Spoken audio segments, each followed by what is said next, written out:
December 24, 1999. Everything seemed normal at Kathmandu Airport. Passengers were smiling, flight attendants were welcoming, and the engines roared in preparation for takeoff.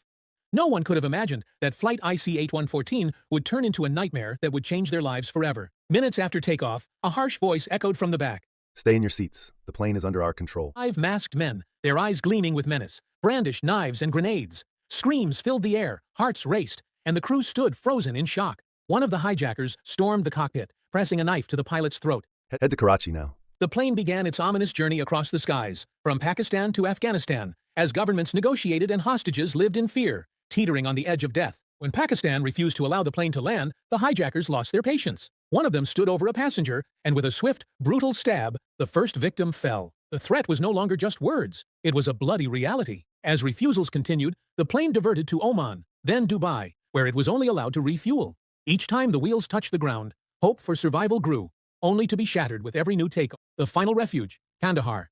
The plane finally landed in Afghanistan, under Taliban control. Here, another race began, a deadly game of negotiation between India and the hijackers, while the passengers crumbled under the weight of fear, hunger, and thirst. Every moment carried catastrophic possibilities. Would the plane be stormed, blown up? Would the hostages be executed one by one? The sky that had carried them away became an isolated prison, and death loomed closer than ever. 7 days of hell, India succumbed to the hijackers' demands. 3 dangerous terrorists were released in exchange for the passengers' freedom. But the ending was not entirely happy. The killers escaped, the hijackers vanished, and the passengers were left carrying the memory of a journey that was never supposed to end this way.